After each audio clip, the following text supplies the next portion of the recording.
alguna cosa. Eliana es Carlos Jaime. Ya. Muy buenos días para todos. Bienvenidos al Club de Revista de los Servicios de Reumatología del CES y de la Clínica Universitaria Bolivariana. En este espacio es un espacio en el que hacemos una revisión de artículos del Club de Revista que consideramos importantes para la especialidad. El día de hoy nos acompaña el doctor Carlos Jaime Velázquez Franco. El doctor Carlos Jaime Velázquez es reumatólogo de la Clínica Universitaria Bolivariana y es jefe del programa de reumatología de la Escuela de Ciencias de la Salud de la Universidad Pontificia Bolivariana.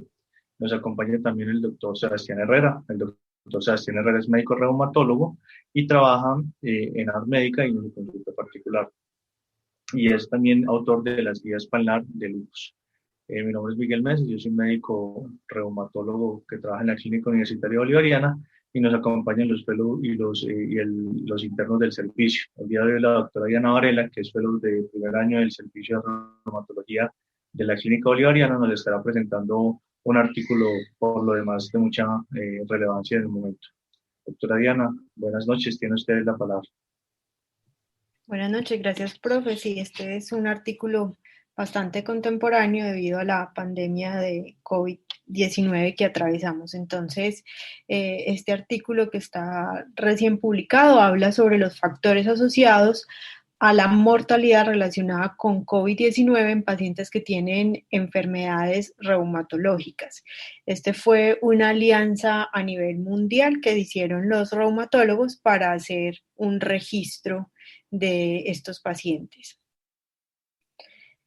Entonces, para iniciar con la introducción, entonces realmente hacen falta datos sólidos en esta población en la infección por SARS-CoV-2 en enfermedades reumáticas y esto genera mucha incertidumbre en esta población y en los médicos que son sus tratantes, especialmente para los que están tomando inmunomoduladores o inmunosupresores, porque realmente no está claro si las personas con enfermedades autoinmunes tienen unos peores desenlaces o si los resultados son similares a la población general.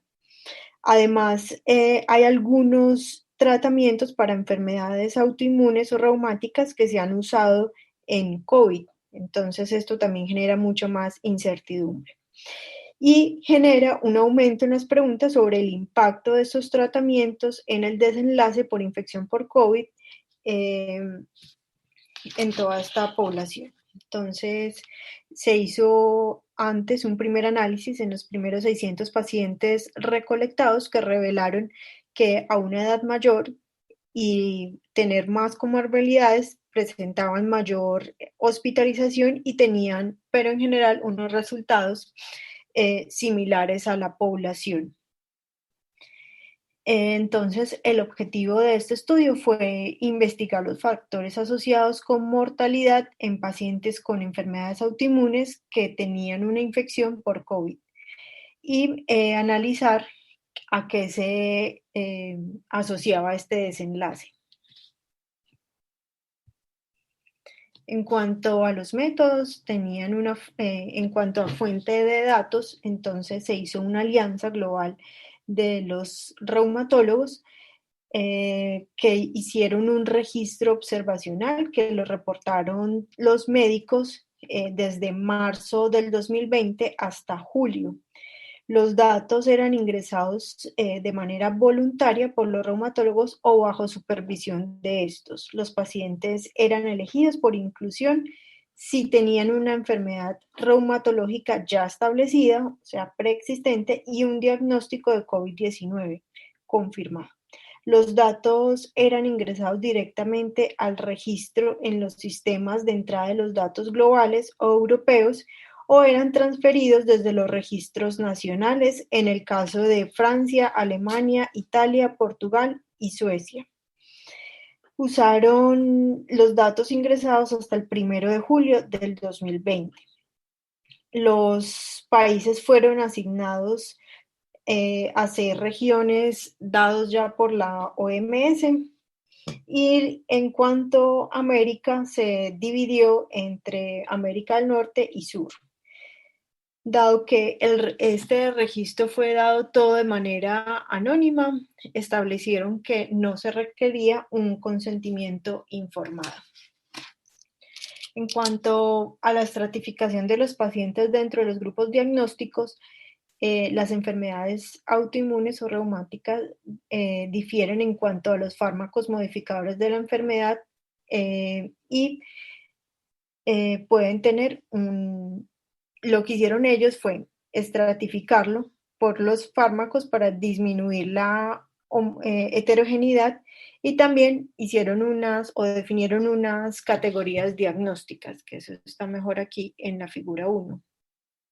Entonces, hicieron estos 4 grupos que fue enfermedades articulares inflamatorias, donde había un subgrupo de artritis reumatoide, dado que esta era la mayoría de los pacientes que fueron incluidos.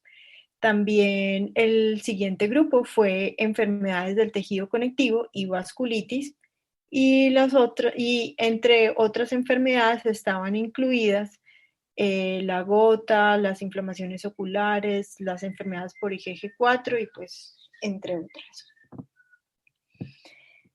Y hicieron un análisis estratificado de cada una de estas poblaciones. Como les decía, entonces, en cuanto a enfermedades articulares inflamatorias, dividieron en pacientes que tenían artritis reumatoide versus otras enfermedades inflamatorias articulares. En cuanto al reporte de COVID-19 y desenlaces, se reportaron tanto casos confirmados como presuntivos. El diagnóstico o el método diagnóstico tenía que ser especificado si fue por PCR o si fue por hallazgos tomográficos compatibles, test metagenómicos o por laboratorios o solo basado en síntomas, y se dividían en confirmados o alta probabilidad de COVID si tenían una imagen de tomografía de tórax compatible o tenían los síntomas después de un contacto estrecho con un paciente positivo confirmado por laboratorio. El paciente que se catalogaba como presuntivo era basado solo en síntomas, pero que tenía esa relación con un paciente confirmado positivo. Y el desenlace primario era muerte relacionada con COVID-19. El tratamiento previo a COVID-19, la prednisona fue categorizada como de 1 a 10 miligramos por día o mayor a 1 a 10 miligramos por día, y también eran definidos en estos grupos. En DIMAR sintéticos convencionales, que eran la mayoría de los pacientes, porque la mayoría, ya vamos a decir los porcentajes, estaba tomando metotrexate. El siguiente categoría eran los biológicos, los otros de blanco sintético, los inmunosupresores y, como decía, los glucocorticoides, que eran diferenciados en 2 grupos, los que tenían menos de 10 miligramos o más de 10 miligramos. Señor. ¿Y ellos de dónde sacaron esa división de inmunosupresores y inmunomoduladores?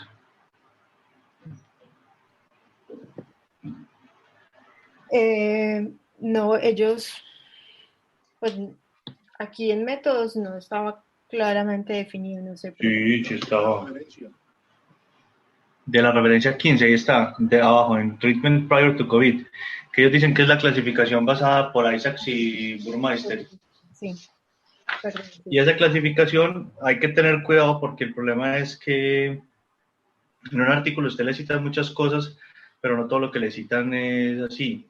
La clasificación de Isaacs y de Burmeister es una editorial que se llama Batallas Pequeñas, Inmunosupresor versus Simulación en las enfermedades reumáticas inflamatorias, y realmente es más el punto de vista del autor, porque digamos que ellos dicen, por ejemplo, que los medicamentos inmunosupresores son medicamentos que tienen unos mecanismos de acción con efecto inmunosupresor amplio, y pues con un efecto en el metabolismo celular amplio, que por lo tanto se consideran así, pero eso es relativamente puntual porque, por ejemplo, la vida de los linfocitos y la dependencia de la vía de síntesis de nuevo hace que sean medicamentos relativamente específicos.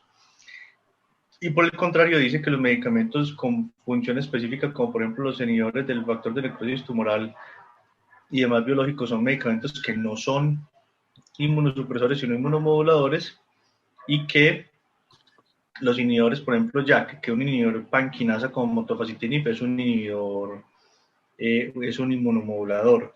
Entonces yo le quería preguntar al doctor Sebastián y al doctor Carlos Jaime, pues qué opinión les tenía de eso, si ellos están de acuerdo en que esa clasificación de poner azatioprina, micofenato, ciclofamida, ciclosporina, tacrolimus, glucocorticoides y sirolimus como inmunosupresores, y tener como inmunomoduladores anti-TNF, interleuquina 6, rituximab, abatacept, anakin, interleuquina 17, metotrexate y inhibidores JAK, si a ustedes les parece que esa división sí puede ser así tan fácil de hacer. Creía que no, yo pues, a ver, siempre he Profe, tenido perdón, la... lo estamos escuchando muy apagadito. A ver. ¿Y ahí me escuchan mejor? Sí, señor, ya lo escuchamos un poquito mejor. A ver, un segundo.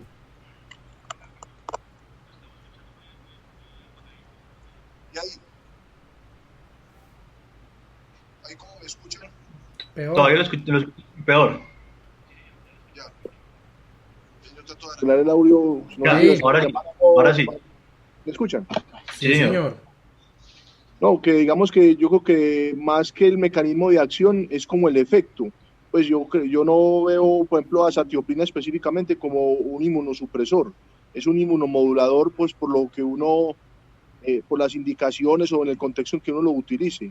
Entonces no estoy como muy de acuerdo con esa clasificación. Creo que anti-TNF, rituximab son claramente inmunosupresores. Y medicamentos, por ejemplo, como tal vez ciclosporina, azatioprina, serían más inmunomoduladores, más por el efecto que tienen. Es una posición personal. Yo ahí también lo veo complejo porque pues entra la parte de las dosis. Nunca va a ser lo mismo un metotrexate de 25 miligramos semana a una azatioprina que se esté tomando 50 miligramos al día. Pues yo lo veo complejo y también, o sea, aunque sí es un biológico, por ejemplo un inhibidor de interleuquina 1, pues usualmente desde la experiencia que hubo con artritis reumatoide y anakinra, pues no era muy efectivo, pero tampoco daba muchas infecciones. Entonces ahí es como complejo. Los inhibidores de interleuquina 12 23 no tienen el mismo espectro de efectos adversos y de capacidad de inmunosupresión, por así decirlo, que un anti-TNF. Entonces yo creo que es una división artificial que le falta mucho pulirla y que no está escrita en piedra. Entonces, lo que dicen los profes es muy interesante y es verdad lo que dice el profe Carlos Jaime. Por ejemplo, hay estudios de colectomía en que en pacientes con dosis full de azatioprina les hacen una colectomía y no se infectan. Entonces, si usted le hace una colectomía, que en pocas cirugías pueden ser más sucias, y no se infecta, posiblemente el efecto es inmunomodulador. Entonces, es para hacer una llamada que a veces en los estudios clínicos usted a veces le ponen algunas referencias como para darle más claridad, y a mí no me parece que esté mal. Ellos muestran cuál es donde usted se basa. Usted ya tiene la referencia para ir a mirarla. Y al ser esto más una opinión que realmente un estudio que lo defina, usted tiene la potestad de estar de acuerdo o no estar de acuerdo. Pero hay que tener claro que esa división pudiera ser un poquito controversial. Ahora sí, Anita, podemos seguir. Listo, profe. Entonces creo que va a ser interesante ahorita que hablemos del orden jerárquico que le dieron. Entonces, en cuanto al análisis estadístico, se elaboraron tablas descriptivas para toda la corte y luego hicieron tablas por grupo de diagnóstico, principalmente diferenciándolo en los países que presentaron el mayor número de casos, que fue Francia, Alemania, Italia, España, Reino Unido y Estados Unidos. También hicieron medidas de asociaciones independientes entre demográficas y características de la enfermedad y las que han sido relacionadas de muerte por COVID. Fueron también estimadas usando una regresión logística multivariable para reportar el OR y el intervalo de confianza. También las covariables incluidas en el modelo fueron edad, sexo, comorbilidades, entre esas estaba hipertensión arterial, enfermedad cardiovascular, enfermedad renal crónica y diabetes, pues que ha sido ya descrito en estudios previos, no en pacientes autoinmunes, como factores de riesgo para mortalidad. También ingresaron tabaquismo como una variable dicotómica entre alguna vez ha consumido tabaquismo versus nunca ha consumido tabaquismo. Los grupos de enfermedad, la actividad de la enfermedad, que esa actividad fue realmente dada por una evaluación global del médico y él era el que decía si consideraba que el paciente tenía una alta actividad, una moderada, mínima, baja o en remisión. También se ingresó el tratamiento de enfermedades de la enfermedad reumática antes de COVID, el uso de glucocorticoides y la dosis que tenía equivalente a prednisona.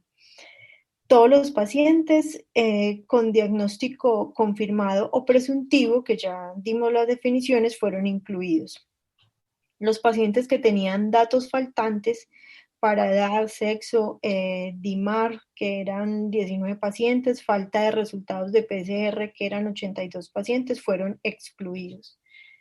Aquí miramos el algoritmo. Bueno, los valores de pérdidas para comorbilidades, tabaquismo, tratamiento con glucocorticoides, actividad de la enfermedad, le realizaron haciendo un modelo de imputación múltiple. Los resultados del análisis de regresión logística para 10 conjuntos de datos imputados se agruparon bajo las reglas de Rubin, que es una técnica de modelamiento pronóstico.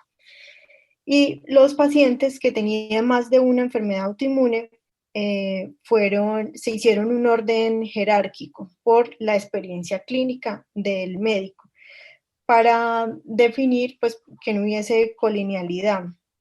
Entonces, por ejemplo, lupus era o tenía más peso que vasculitis y otras enfermedades autoinmunes. En enfermedades de tejido conectivo tenía mayor ¿Usted está de acuerdo con eso? No, profe, pues, porque es que eso depende no de la enfermedad como tal, sino del tratamiento que predomine como tal. Pues, a mi modo de ver, no sé, ustedes en la experiencia. Pues yo le pregunto a los profes porque en términos generales uno piensa que las vasculitis sistémicas, por lo menos las de pequeño vaso, que uno ve en la clínica tienden a ser en promedio más bravas que el lupus.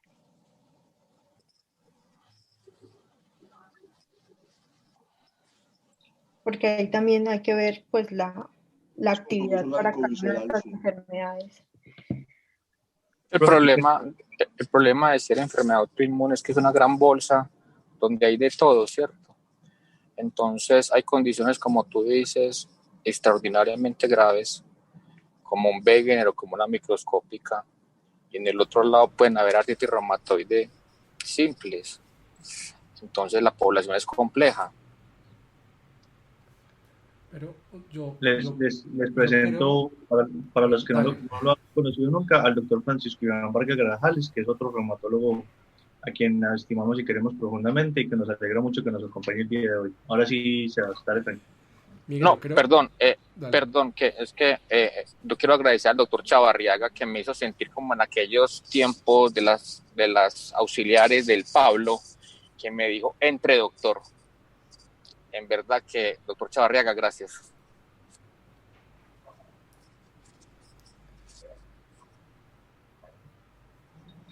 Bueno, Pacho, me alegra que estés por acá porque la opinión tuya siempre es muy valiosa y siempre tenés un punto crítico de todo lo que leemos. Ojalá nos sigas acompañando.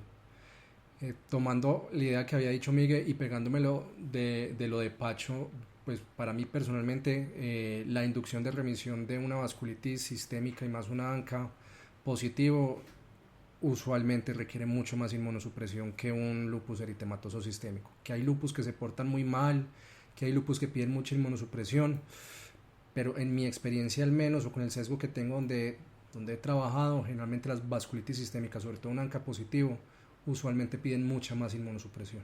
Es un paciente que generalmente va con más esteroides, generalmente la intensidad, ya sea de la ciclofosfamida o el rituximab es diferente. Incluso con las vasculitis ANCAs estamos hablando de retratamiento cada 6 meses, casi que por horario, entonces no sé. Sí, de acuerdo en que hay las vasculitis que dan mucha más morbimortalidad y de compromiso orgánico visceral, definitivamente. Janita. Sí, Porque también creo que era importante tener en cuenta para darle el orden jerárquico, mirar cuál estaba primando en actividad o cuál generaba mayor inmunosupresión, como decían ustedes, porque puede tener una vasculitis que ya no esté activa eh, o un lupus que ya no esté activo y primordial la vasculitis. Entonces creo que ahí, antes de jerarquía, también necesitaba mirar la actividad de cada una de ellas, no sé. Eso también se puede explicar, Diana, porque si tiene muchos pacientes de Europa y de Norteamérica, a veces tienen mucha incidencia de artritis de células gigantes que puede tener un perfil un poquito más sutil, pero no veo otra explicación. Listo, profe. También los medicamentos en pacientes que tenían polifarmacia tenían un orden jerárquico. Entonces, por ejemplo, los inmunosupresores tenían mayor peso que la sulfasalacina, de ahí seguían los antimaláricos, luego la leflunomida y el último era el metotrexate. Igual pasaba para los ¿Y usted qué opina de biológicos. eso? Pues es que eso también depende de la dosis, profe. Porque, por En ejemplo, términos generales, y en términos generales, mil veces más la leuconomía es más inmunosupresora que la sulfasalacina. En términos generales, pues yo sé que este estudio puede decir cosas distintas, pero no le queda a uno tan claro esa relación de que la sulfa sea más inmunosupresora. y depende de la dosis. Por ejemplo, metotrexate, que fue el último, a una dosis semanal de 20 miligramos, podría ser considerada mucho con mayor efecto que una cloroquina. No sé, profe, ¿usted qué opina de eso? Yo creería que sulfasalacina es antiinflamatoria, no es inmunosupresora ni inmunomoduladora siquiera, desde mi perspectiva. Yo totalmente apoyo el concepto del profe Carlos Jaime, o sea, sulfasalacina es un muy buen antiinflamatorio y diseñado para artritis reumatoide, pero inmunosupresor no. Sí, señor. Bueno, pero pues ahí sí no decían cómo hicieron para hacer el orden jerárquico, sino que fue solo por recomendación de los expertos. Y requerían más de 20 pacientes en cada grupo para poder hacer el análisis. Los que no contaban con este tamaño de muestra fueron excluidos.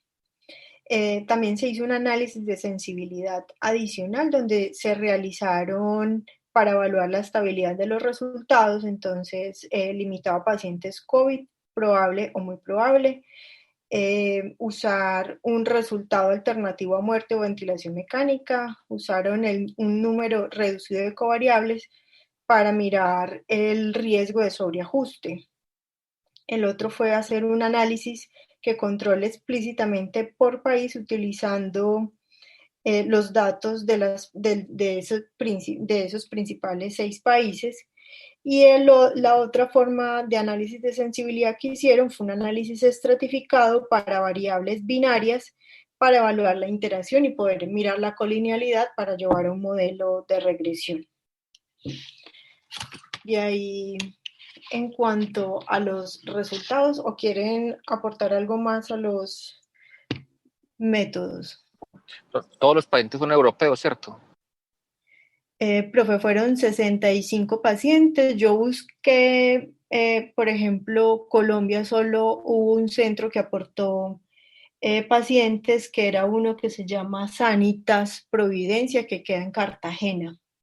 De resto, Latinoamérica tenía pocos pacientes, la mayoría fueron europeos, como dice usted. Gracias. Con gusto, doctor. Bueno, entonces, en cuanto a los resultados, hasta el 1 de julio del 2020 contaban con 3.830 pacientes que estaban registrados, de los cuales 3.729 tenían los datos completos, que fueron los que fueron finalmente incluidos. Vamos a ver la tabla 1.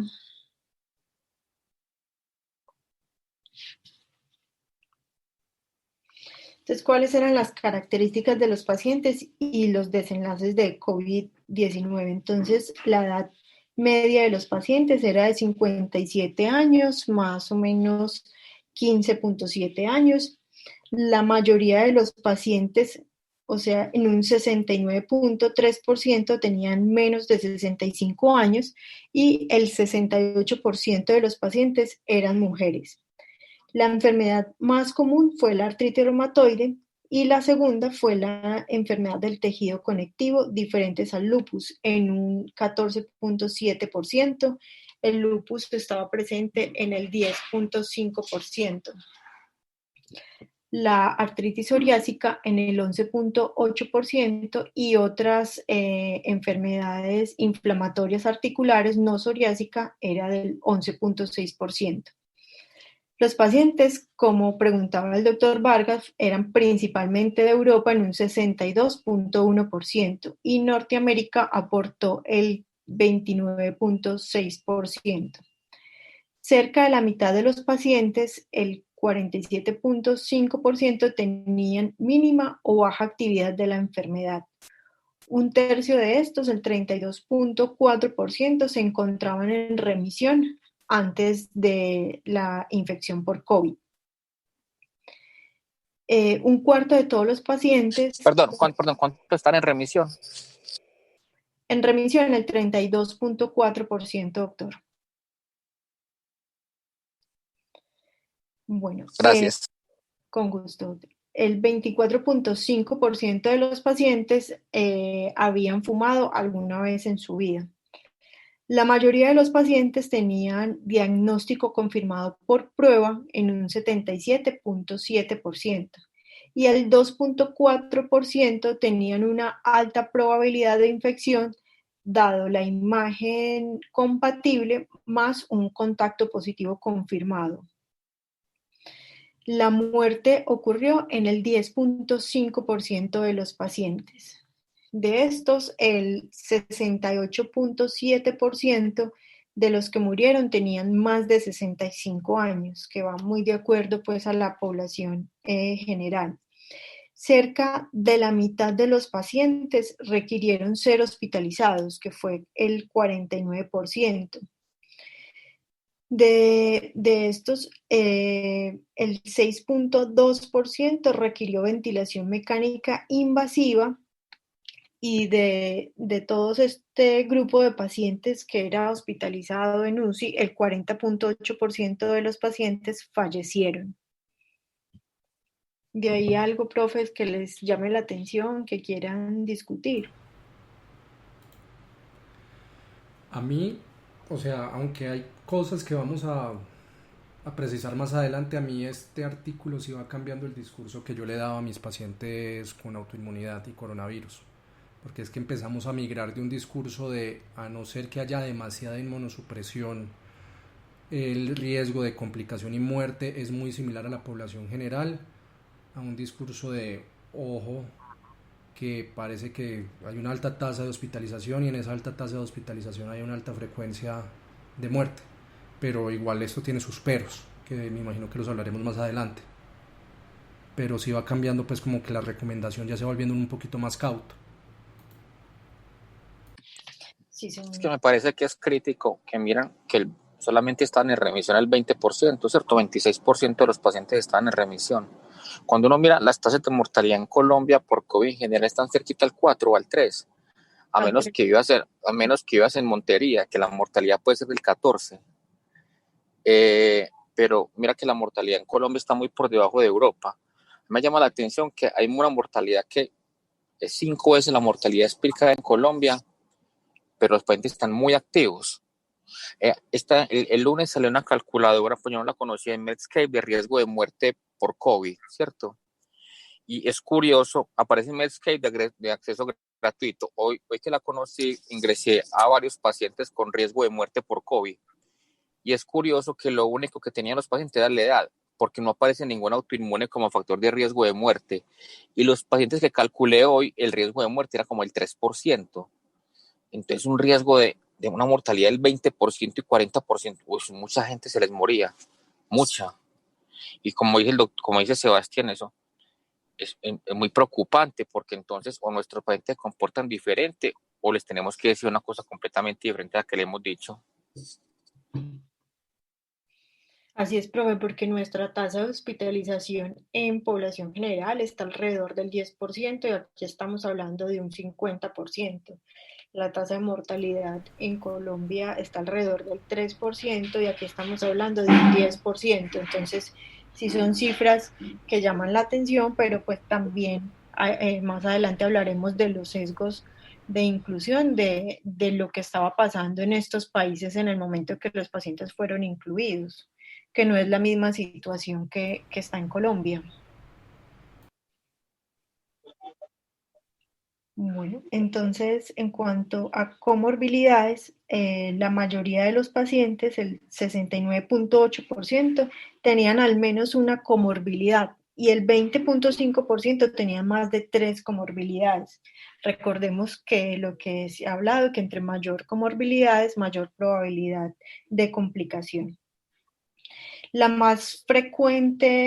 comorbilidad más frecuente de los pacientes fue hipertensión arterial en el 35.3% de los pacientes, enfermedad pulmonar crónica en el 19.4%, obesidad definida con un índice de masa corporal mayor a 30 tenía el 16.1%, diabetes 13.6%, otras enfermedades cardiovasculares el 11.9% y enfermedad renal crónica el 7%. Los pacientes que fallecieron eran los que tenían una mayor proporción de comorbilidades. El 42.7% de estos pacientes tenían más de 3 comorbilidades y de ahí más de la mitad eran hipertensos y el 35% tenían una enfermedad pulmonar crónica. Profes, ¿de ahí algo que quieran hablar sobre comorbilidades? Probablemente lo que vas a hablar de sesgos es una cohorte muy enferma. Uh-huh. Sí. Pues lo hablamos en sesgo, pues te lo dejo para sesgo. Listo, profe. Bueno, en cuanto a los tratamientos, que recordemos que estos eran al momento del diagnóstico de COVID, el 40.6% de los pacientes eran tratados solo con DIMARS convencionales. Algunos tenían inmunosupresores y algunos tenían combinaciones. El 35.7% recibían biológico y el 3.9% recibían DIMARS de blanco sintético. Una quinta parte, alrededor del 19.8%, no tenían ningún tratamiento, excepto glucocorticoides.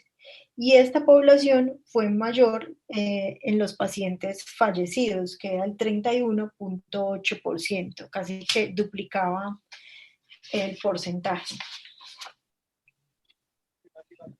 Bueno.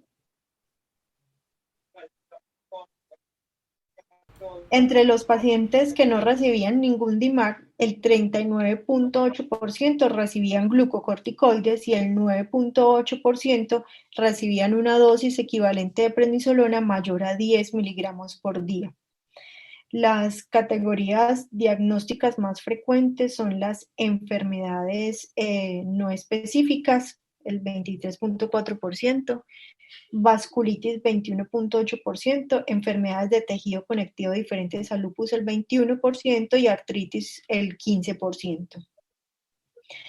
Cuando miraron las diferencias específicas por país, la mayoría de los casos, el 80.3%, se notificaron en los 6 países que les nombré anteriormente.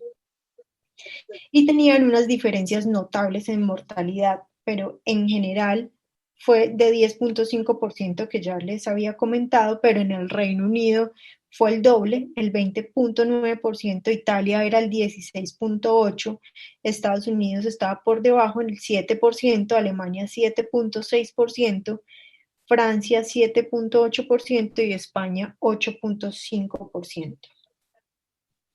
Otra diferencia importante fueron la distribución de enfermedades reumáticas y presencia de comorbilidades entre los países. Los factores asociados con muerte en el análisis multivariado fueron entre los pacientes que tenían entre 66 y 75, años tenían mayor probabilidad de morir. Ellos encontraron un OR de 3 con un intervalo de confianza entre 2.13 y 4.22 comparado con los menores de 65 años. Bueno, cuando miraron el grupo de mayores de 75 años, este OR casi que duplicaba a 6.18 con un intervalo de confianza entre 4.47 y 8.53. El sexo masculino también presentó una mayor probabilidad de muerte con un OR de 1.46 con un intervalo de confianza entre 1.11 y 1.91. También el antecedente de tabaquismo o tener tabaquismo en la actualidad también se asoció con mortalidad, principalmente en los pacientes que tienen artritis reumatoide, con un OR entre 1.45 y un intervalo de confianza entre 1.02 y 2.04. Otros factores asociados a mortalidad fueron la enfermedad pulmonar crónica con un OR de 1.68, enfermedad cardiovascular combinada con hipertensión arterial con un OR de 1.89. Cuando eran evaluadas aparte hipertensión arterial o enfermedad cardiovascular, no mostró aumento de riesgo. La enfermedad renal crónica fue asociada también con mortalidad en los pacientes o en el subgrupo de pacientes que tenían enfermedad del tejido conectivo o vasculitis, con un OR de 2.3. En todos los grupos, los tratamientos con leflunomida, antimaláricos, inhibidores de TNF, abatacept, belimumab, inhibidores de interleuquina 6, interleuquina 17, 23, dimar de blancos no fueron asociados con mortalidad. No recibir tratamiento sí se asoció con mortalidad con un OR de 2.11. Los tratamientos asociados con una mayor probabilidad de muerte fue rituximab, con un OR de 4.04. Y en enfermedad articular era un OR mayor, de 5.42, y en pacientes con artritis reumatoide 4.99, y en los pacientes que tenían vasculitis 3.72. Otros medicamentos fue la sulfasalazina 3.6, que era consistente en todos los grupos. El grupo de azatioprina, ciclofosfamida, ciclosporina, micofenolato, tacrolimus también presentó un OR de 2.22 en la población general. Diana, señor. Una duda, ¿es cierto que ese análisis de los medicamentos se hizo como ajustado a las comorbilidades o no? Porque no me quedó claro como en la metodología del artículo. Profe, estos ORs iniciales eran de población general y ellos mencionan los que fueron importantes cuando se ajustó en el análisis de subgrupos.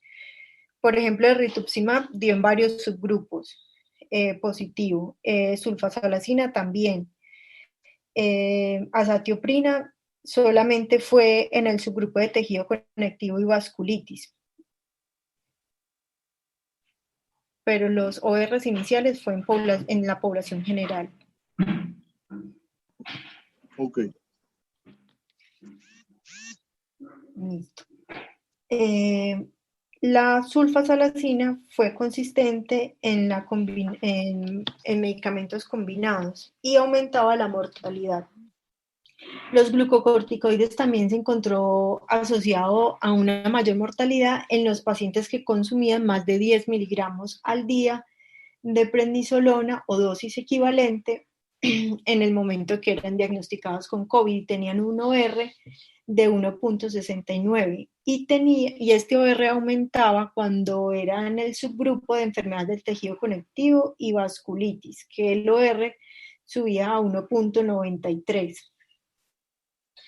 También los pacientes que tenían una alta actividad de la enfermedad tenían una mayor asociación con mortalidad y esto fue consistente en todos los análisis de subgrupos que hicieron. Bueno, Este OR era de 1.87 y los pacientes que tenían baja actividad o en remisión eran los que menos mortalidad presentaron. Cuando hicieron el análisis de sensibilidad, ellos encontraron la asociación de muerte y sulfasalacina, que ya no era muy significativo en los análisis estratificados y que realmente no se asociaba a muerte en los pacientes que nunca fumaron. Pero los fumadores sí triplicaba el riesgo. De ahí de los resultados, ¿algo más que quieran discutir, profes?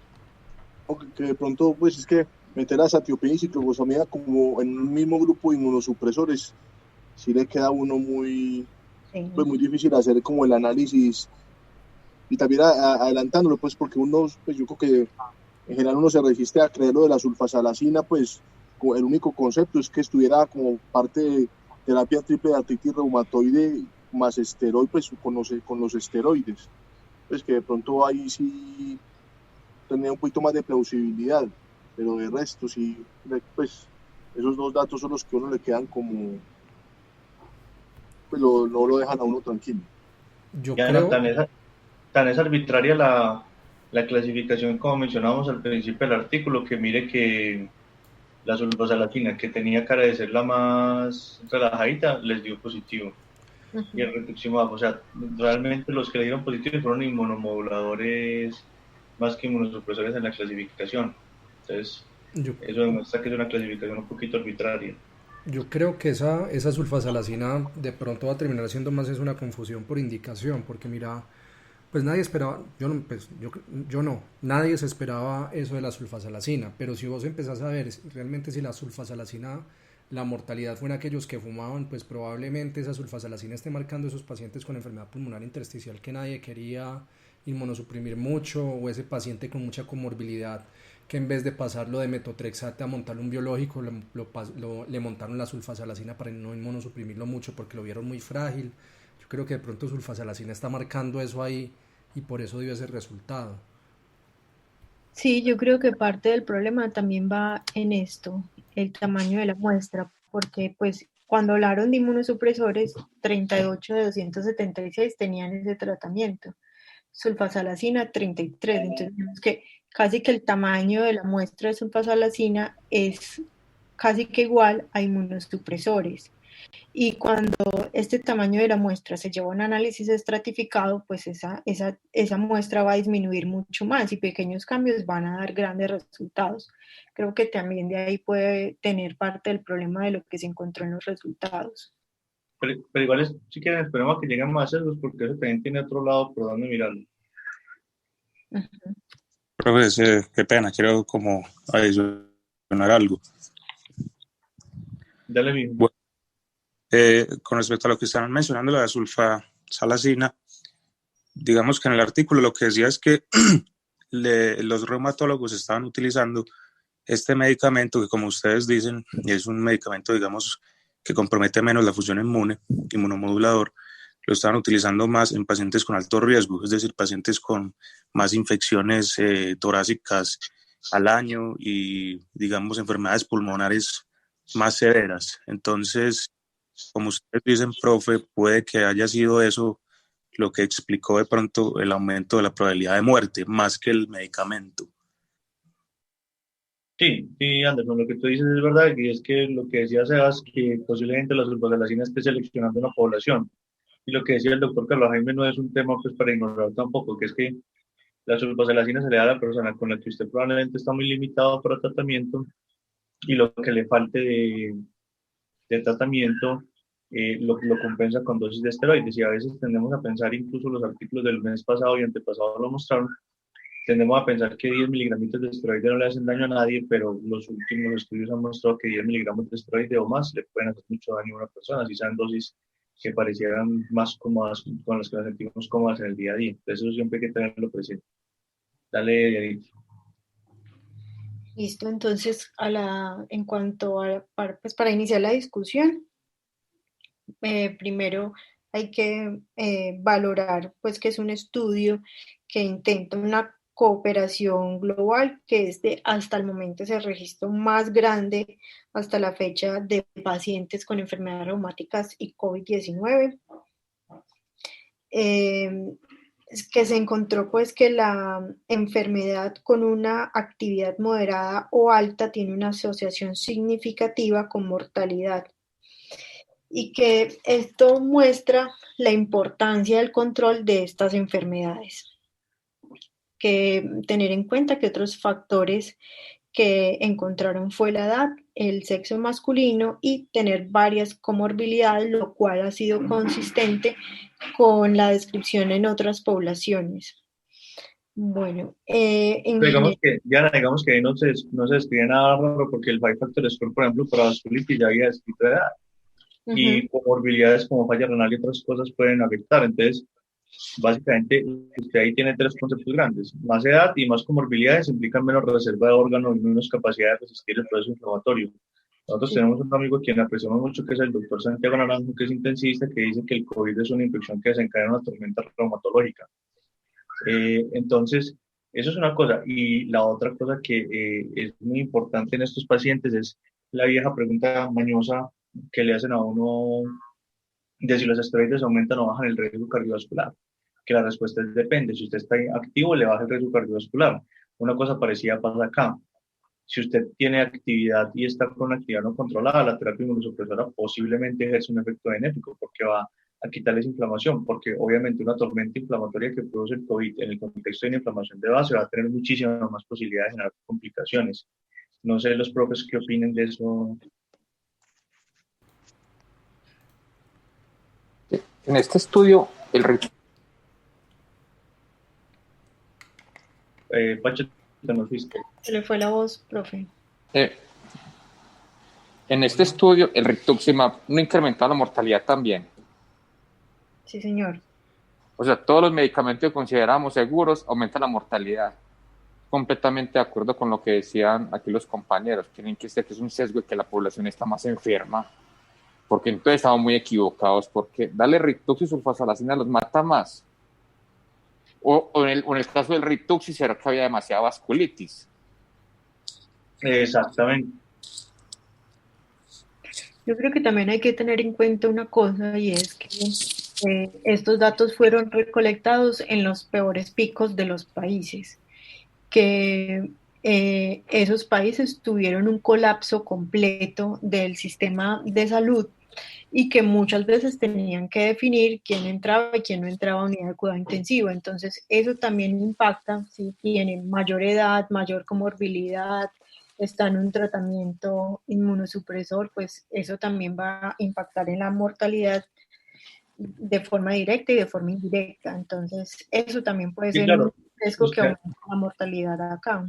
Usted ahí no puede decir cuántos se murieron por COVID y cuántos se murieron por colapso del sistema de salud porque no, que eran pacientes recuperables. Eso es verdad y eso es muy difícil de saber. Eso yo creo que solamente se sabrá una vez pase como todas estas olas y la vacunación logre controlar el virus y ya podemos ver el COVID en un ambiente de fuera del colapso. Pero lo que tú dices es un punto que es tremendamente importante. No sabemos cuántas de esas personas, por sus mismas características, se seleccionaron negativamente y por eso tuvieron una mayor mortalidad y era una mortalidad prevenible en un sistema de salud que tuviera el sistema no colapsado.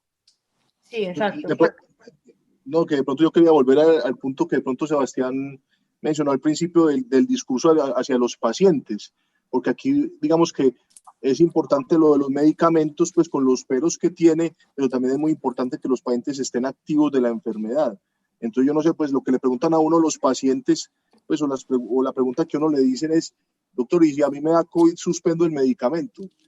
Me parece que es una pregunta muy difícil de responder, porque en general, pues mi discurso, aunque yo, pues digamos que mi discurso cambiaría en el sentido de que, ojo, no pasa nada, a usted no le va a pasar, pues, o sea, va a haber más mortalidad, pero creo que es importante por lo menos darle el mensaje a los pacientes de que, pues, los medicamentos hay que seguirlos, porque aunque puede haber asociaciones con ciertos medicamentos, el hecho de estar activa la enfermedad es un factor de riesgo para mortalidad. No sé qué piensan, es una pregunta muy difícil de responder. Exacto, profe, porque mire que los que no tenían tratamiento presentaron una mayor mortalidad a los que ya tenían un tratamiento instaurado. Entonces creo que suspenderlo sí es una una mala decisión. Sino que también... Si miras las guías, no Ahí les digo, qué pena. Ahí la otra pregunta es, ¿será que no tenían otros tratamientos porque tenían contraindicaciones o los vieron tan frágiles o tenían una expectativa de vida tan corta que dijeron nada más prednisolona para calidad de vida? Mira que las guías colombianas, con excepción de sulfasalacina e hidroxicloroquina, las guías colombianas dicen igual a COVID, igual retire medicamento, hasta que el paciente se recupere. Entonces, no, este estudio le saca el aire a uno, porque todo lo que uno pensaba que estaba más o menos seguro sobre una condición médica muy insegura, ya tampoco tenemos tan seguro. ¿Cómo así entonces que dejamos el medicamento? Las guías no dicen que lo quitemos, no, pues desconcertante. Aunque en Europa y Estados Unidos lo que sí recomiendan los doctores es continuar el tratamiento. El problema ahí es la parte legal. O sea, vos tenés un montón de medicamentos que tienen un inserto donde dice que está contraindicada una infección activa. Vos dejas el medicamento, hay un desenlace desafortunado, te demandan y legalmente un perito dice el inserto. Las dice, guías y las guías dicen que había que quitarlo. Ajá, o sea, y personalmente yo también un paciente con coronavirus que estuviera con sulfasalacina y hidroxicloroquina no pensaba en quitarle la medicación. Pero si le tocaba en ese momento la infusión de X biológico, uno pues intentaría como aplazarlo un poquitico por la experiencia con otras infecciones. Pero acá, pues, Ya, si quiere pasamos a la sulfasalacina porque hagamos esa discusión de una vez. Profe.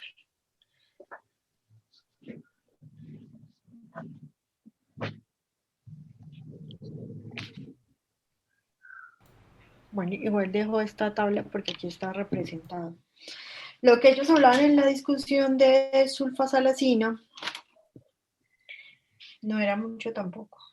Hay una cosa que es interesante, Diana, y es que ellos dicen que todos nosotros instintivamente tendemos a decir que lo que encontramos en este estudio no tiene ninguna validez de la sulfasalacina. Pero ellos dicen que ellos han hecho que en otros estudios que se han realizado pasa algo similar en las cortes de enfermedad inflamatoria intestinal, si no estoy mal, ¿cierto? Sí, lo que ellos hablan o proponen es que el metabolito 5-ASA puede no regular los virus RNA y eso es lo que puede estar pasando y puede estar generando esto y que, como usted decía, hay un registro de pacientes con enfermedad inflamatoria intestinal que también pues reportaba algo similar, pero que lo que hablaba el doctor ahorita es que puede haber sesgos relacionados a eso, es porque en ciertos casos consideran más seguros utilizar sulfasalacina, entonces en los pacientes que tienen infecciones recurrentes, tabaquismo, enfermedad pulmonar, los cambian. Entonces puede que en ese momento, por seguridad, le estuvieran dando sulfasalacina, pero no sabemos ahí si estaba o no estaba controlada la enfermedad. Claro, entonces usted ahí llega a la misma disquisición, porque la sulfasalacina es un medicamento que universalmente, por su perfil de seguridad, selecciona a una población más enferma, con más comorbilidades y con más riesgo de complicaciones infecciosas.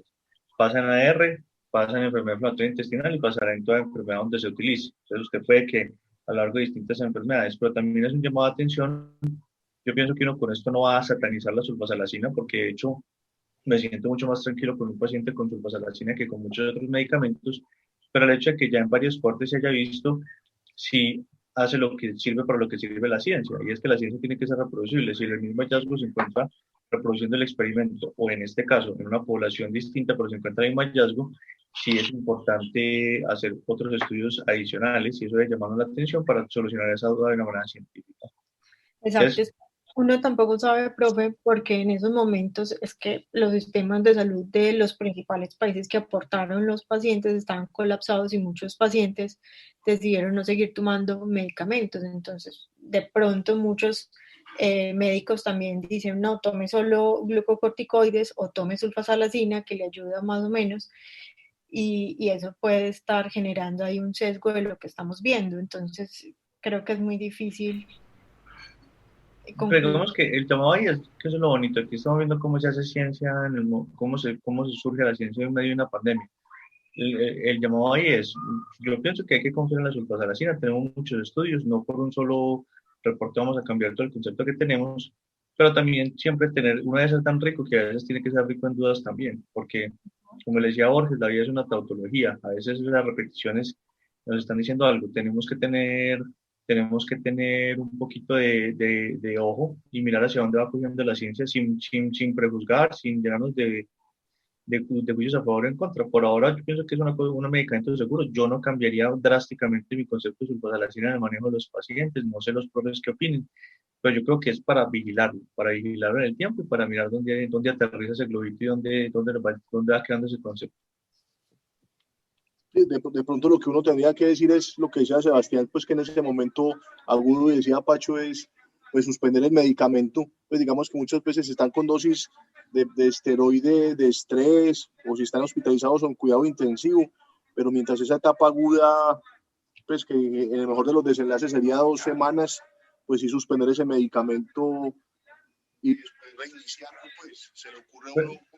Yo sé que no es la validez externa, no es uno para cambiar la recomendación, porque no fue hecho para eso, pero uno sí lo pone a pensar, pues, qué hacer.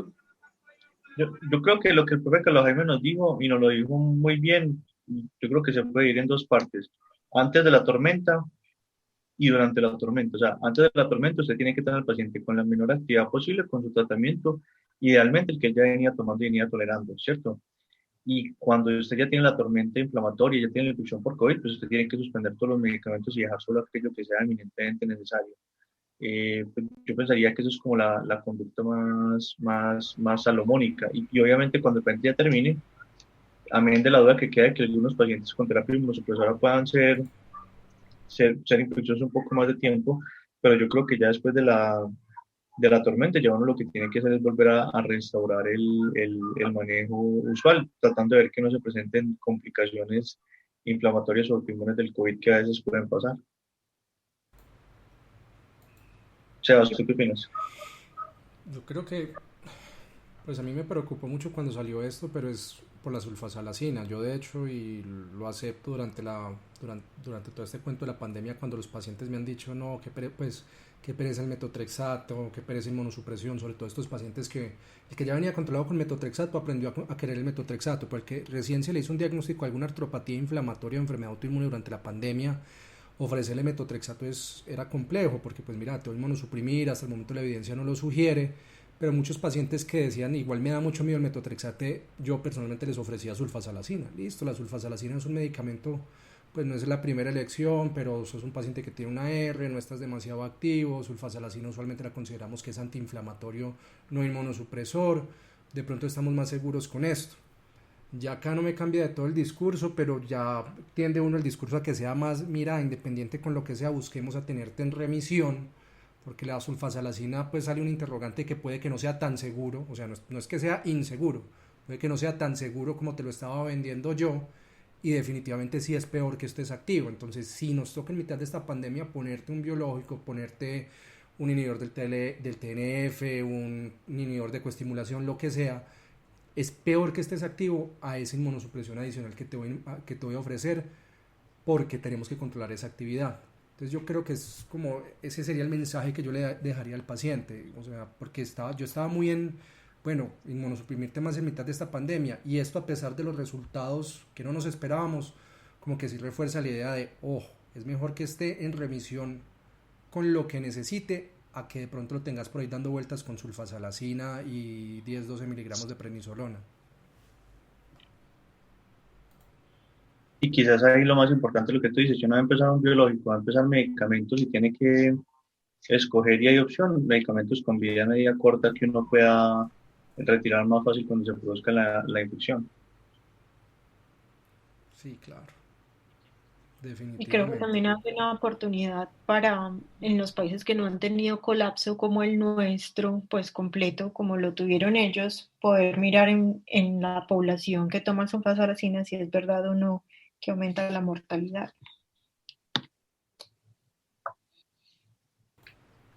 Muy bien. Janita, ¿hay algo más para decir ahí del artículo? No, ya casi todos los puntos los hemos discutido. Y ellos hablan también pues de los factores de confusión que ellos exponen, los problemas que pueden haber relacionados al sistema de salud y a la notificación de los casos. Muy bien. No sé si el profe Francisco, el profe Sebastián, el profe Carlos Jaime, el doctor y profesor muy querido por nosotros, Roberto Benavides, que está aquí conectado, alguno de ellos quiere dar como algunas notas finales para cerrar ya el club de revistas. Desconcertante como todo lo del COVID. Pues uno no, falta mucho de este virus por aprender. Y no, es desconcertante el estudio. Tenemos que tener datos de nosotros, tenemos menos mortalidad, cómo nos va. Muchas gracias por la invitación, en verdad, pero no más. Seguimos aprendiendo. Es un tema muy difícil y que lo otro es lo que decía Miguel, que uno puede hacer investigación, pues que es lo más aproximado a hacer registros, cada uno aportar datos de vida real, y eso es lo que pasa en la vida real, diferente a los ambientes controlados. Yo tengo 15 pacientes, entonces sí que nos vamos reuniendo. Yo tengo 15 pacientes con autoinmunidad de COVID, con excepción de uno que es mayor de 80 años, diabético hipertenso, que le fue mal. Podemos empezar a recoger datos porque los datos europeos son muy preocupantes. Pues le tumban a uno lo que uno, entre comillas, venía siendo tan tranquilo. Ninguna guía en ninguna condición autoinmune había sugerido que la sulfasalacina fuera más peligrosa. Eso es un dato que no queda pues como sin palabras. Así es, profe. Muy bien. No, yo pienso que lo que les digo, no es para satanizar las sulfasalacinas, para observarlo y mirar qué más va saliendo al respecto y recordar lo que dice Sebastián, el fin justifica los medios. El fin es la remisión y utiliza los medios que considera necesarios para lograr esa remisión, para que el paciente esté en óptimas condiciones cuando llegue el COVID. Yo creo que con esto podemos dar por terminado el club de revistas del día de hoy. Les agradezco a todos su participación. Para nosotros es un placer tener a los nuevos integrantes que son al club de revistas. Me parece que enriquecen la discusión y están siempre bienvenidos. Muchas gracias por la asistencia y nos vemos el próximo miércoles. Gracias totales. Muchas gracias por seguirme ensayando. Cuídense mucho y no tosan. Chao, Pacho. Chao, que estén bien. Profesor.